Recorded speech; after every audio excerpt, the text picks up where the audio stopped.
शुभ प्रभातम। संस्कृत के इस क्लास में आप सभी का स्वागत है। आज हम कक्षा 10 के संस्कृत पाठ्य पुस्तक पीयूषम भाग 2 के प्रथम पाठ मंगलम का अध्ययन करेंगे, समझेंगे। तो आइए शुरू करते हैं। यहाँ लिखा है प्रथमः पाठ। प्रथमः का अर्थ है प्रथम, पहला, और पाठः का अर्थ है अध्याय, प्रथम अध्याय। मंगलम। मंगलम शब्द का अर्थ है कल्याण, कल्याण हो, जय हो। आइए शुरू करते हैं।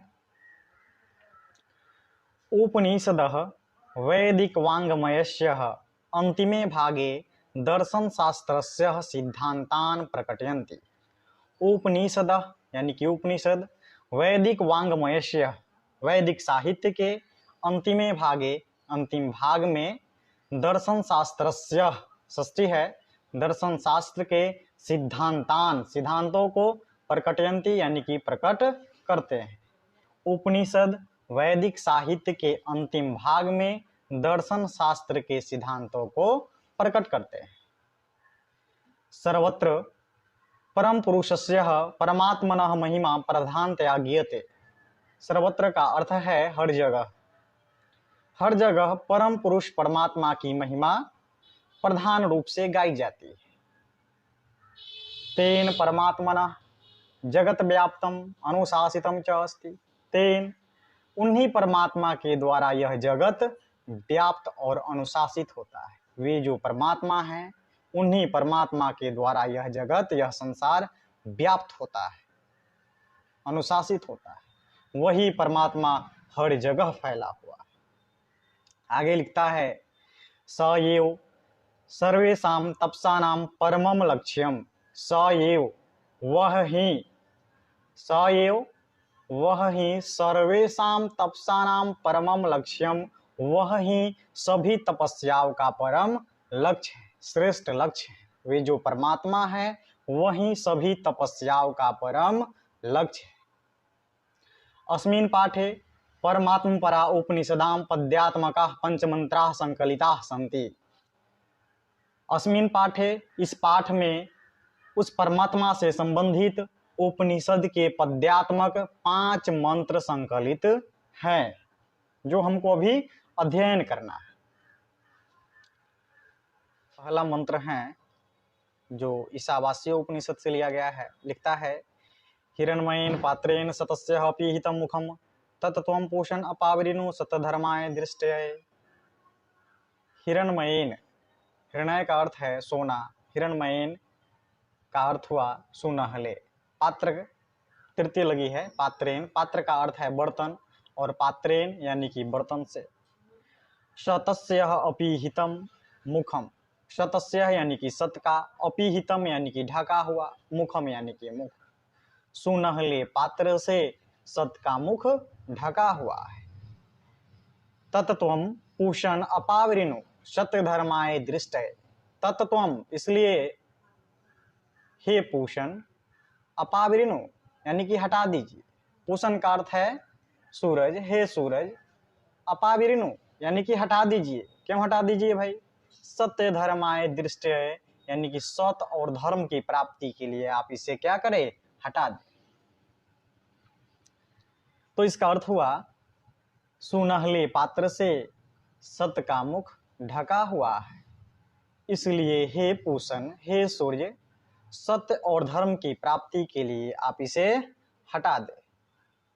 इसका उच्चारण करते हैं। हिरण्मयेन पात्रेण सतस्य अपीहितं मुखम तत्त्वं पोषण अपावरिणु सत्यधर्माय दृष्टये। यानी कि सुनहले पात्र से सत्य का मुख ढका हुआ है, इसलिए हे पूषण, सत्य और धर्म की प्राप्ति के लिए आप इसे हटा दें। अगला पद है जो कठोर उपनिषद से लिया गया है। कहता है अनोरणीयान महतो महीयान आत्मास्य जनतो निहितो गुहायाम तम क्रतुः पश्यति वीत शोको धातु परसादात महिमानयात्मनः। अनुरणयान, अणु का अर्थ है सूक्ष्म, छोटा। इसमें यान प्रत्यय लगा है, जो छोटा में लग जाए तो उसे छोटा से भी छोटा बना देता है।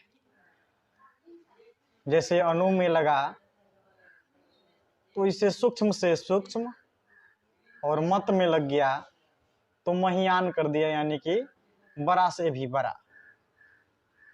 तो सूक्ष्म से भी सूक्ष्म और महान से भी महान, यानी कि बड़ा से भी बड़ा।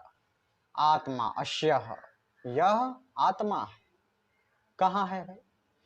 जनतो निहितो गुहायाम, जो जंतु है उसके हृदय रूपी गुफा में। यानी कि सूक्ष्म से भी सूक्ष्म और महान से भी महान जीवों के हृदय रूपी गुफा में यह आत्मा विराजमान है। तम क्रतु पश्यति वीत शोको, तम क्रतु, तम उसको, क्रतु तीक्ष्ण बुद्धि वाले, पश्यति देख लेते हैं, वीत शोको और शोक रहित हो जाते हैं। उसको तीक्ष्ण बुद्धि वाले देख लेते हैं और शोक रहित हो जाते हैं। आगे की लाइन कहता है धातु प्रसादात महिमान आत्मना, अपनी विद्या की प्रभाव से उस परमात्मा की महिमा को देख लेते हैं और शोक रहित हो जाते हैं। इसका अर्थ लिखना हो तो लिखेंगे कि सूक्ष्म से भी सूक्ष्म और महान से भी महान, यानी कि बड़ा से भी बड़ा जंतु के हृदय रूपी गुफा में यह आत्मा विद्यमान है। तीक्ष्ण बुद्धि वाले अपने विद्या की प्रभाव से उस परमात्मा की महिमा को देख लेते हैं और शोक रहित हो जाते हैं। इसका तीसरा पद है जो मुंडकोपनिषद से लिया गया है।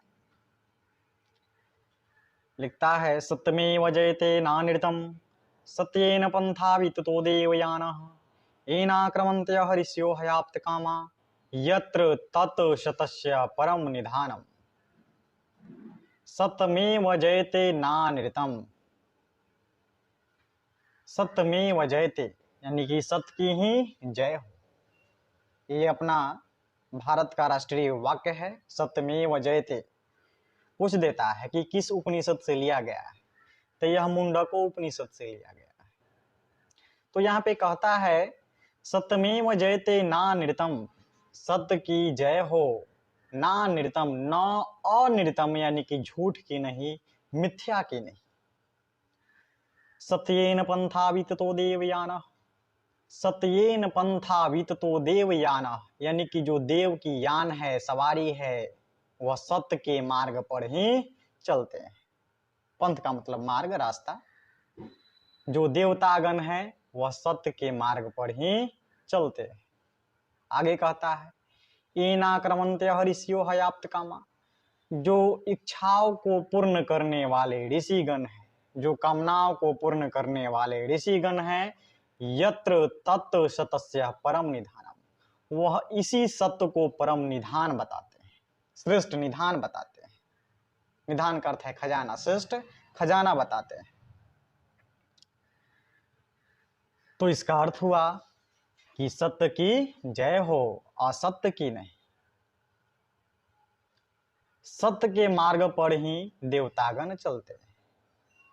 कामनाओं को पूर्ण करने वाले ऋषिगण इसी सत्य को परम निधान बताते हैं, श्रेष्ठ निधान बताते हैं। एक बार पुनः इसका सस्वर वाचन करेंगे। सत्यमेव जयते नानृतम सत्येन पंथा विततो देवयानः येनाक्रमन्ते हरिष्यो हयाप्त कामा यत्र तत् शतस्य परम निधानम। सत्य की जय हो, असत्य की नहीं। सत्य के मार्ग पर ही देवतागण चलते हैं। कामनाओं को पूर्ण करने वाले ऋषिगण इसी सत्य को परम निधान बताते हैं, श्रेष्ठ निधान बताते हैं। कहता है यथा नद्यः स्यन्दमानः समुद्रे स्थं गच्छन्ति नाम रूपे विहाय तथा विद्वान नाम रूपाद् विमुक्तः परमात्म परम पुरुषमुपैति दिव्यम। यथा जैसे नद्यः यानी कि नदियां, अस्यन्दमानाः यानी कि प्रवाहित होती हुई बहती हुई, समुद्रे अस्तम गच्छन्ति समुद्र में जाकर के क्या होती है, मिल जाती है। जैसे नदियां प्रवाहित होती हुई बहती हुई समुद्र में जाकर के मिल जाती है। आगे कहता है नाम रूपे विहाय, मिल तो जाती है लेकिन अपने नाम और रूप को विहाय यानी कि छोड़ कर।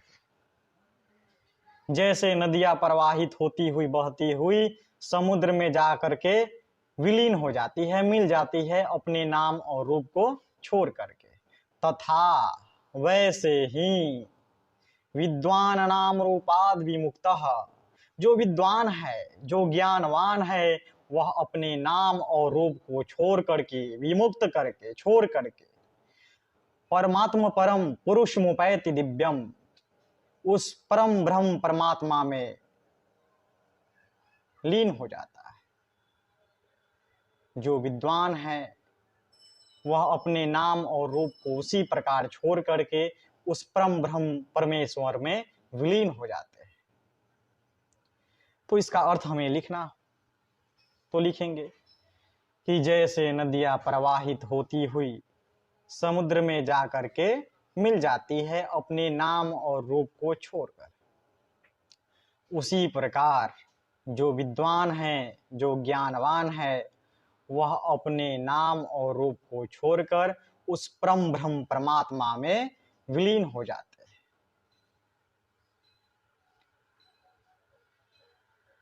उच्चारण करते हैं इसका। यथा नद्यः स्यन्दमानाः समुद्रे स्थम गच्छन्ति नाम रूपे विहाय, तथा विद्वान नाम रूपाद् विमुक्तः परमात्म परम पुरुषमुपैति दिव्यम। जैसे नदियां प्रवाहित होती हुई समुद्र में जाकर के मिल जाती है अपने नाम और रूप को छोड़कर, वैसे ही विद्वान अपने नाम और रूप छोड़कर उस परम ब्रह्म परमात्मा में विलीन हो जाते हैं। अब आखिरी पद है इसका, जो श्वेताश्वर उपनिषद से लिया गया है। ये कहता है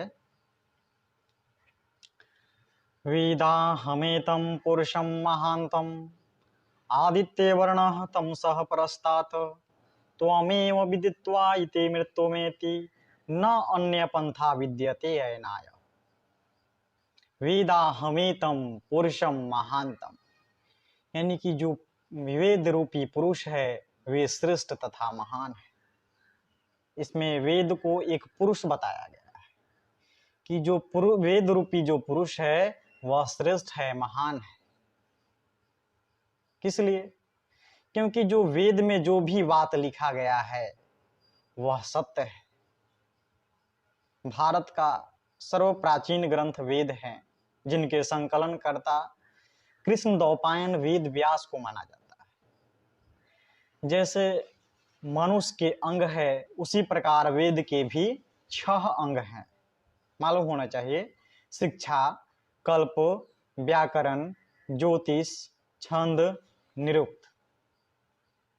इस तरह से वेद के कुल 6 अंग हैं। वेद हैं 4, वेदांग हैं 6। तो कहता है वेदा हमेतम पुरुषम महानतम, यानी कि जो वेद रूपी पुरुष है वह श्रेष्ठ है तथा महान है। आगे लिखता है आदित्य वर्णम तमसः परस्तात्। आदित्य का मतलब सूर्य, आवर्णम का मतलब होता है प्रकाश। सूर्य को प्रकाशित होने पर तमसः परस्तात् यानी कि अंधेरा दूर हो जाता है, भाग जाता है। त्वमेव विदित्वा इति मृत्युमेति, त्वमेव विदित्वा, हम सभी, विदित्वा जानते हैं, इति मृत्युमेति कि सबकी मृत्यु क्या है, निश्चित है। हम सभी जानते हैं कि हम सबकी मृत्यु निश्चित है। न अन्य पंथा विद्यते अयनाय, न अन्य, इसके अलावा दूसरा कोई पंथ यानी कि दूसरा कोई मार्ग नहीं है, इसके अलावा दूसरा कोई रास्ता नहीं है। तो इसका अर्थ हुआ कि वेद रूपी पुरुष श्रेष्ठ तथा महान है। आदित्य को प्रकाशित होने पर अंधेरा दूर हो जाता है। हम सभी जानते हैं कि सबकी मृत्यु निश्चित है और इसके अलावा दूसरा कोई मार्ग नहीं है। पुनः एक बार इसका सस्वर वाचन करेंगे इसका। वेदाहमेतं पुरुषं महान्तं आदित्यवर्णं सह प्रस्तात् त्वमेव विदित्वा इति मृत्युमेति न अन्य पंथा विद्यते अयनाय। वेद रूपी पुरुष श्रेष्ठ तथा महान है। भगवान सूर्य के प्रकाशित होने पर अंधकार दूर हो जाता है। हम सभी जानते हैं कि सबकी मृत्यु निश्चित है और इसके अलावा दूसरा कोई मार्ग नहीं है। तो ये था आपका प्रथम अध्याय मंगलम।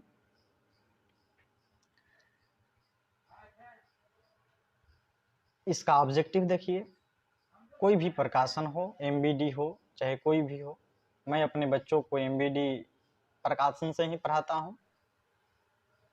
यदि आप इस चैनल पे नए हैं तो आप इस चैनल को सब्सक्राइब करें, लाइक करें, क्लास से जुड़े अन्य लोगों को भी जोड़े। मिलते हैं नेक्स्ट वीडियो में।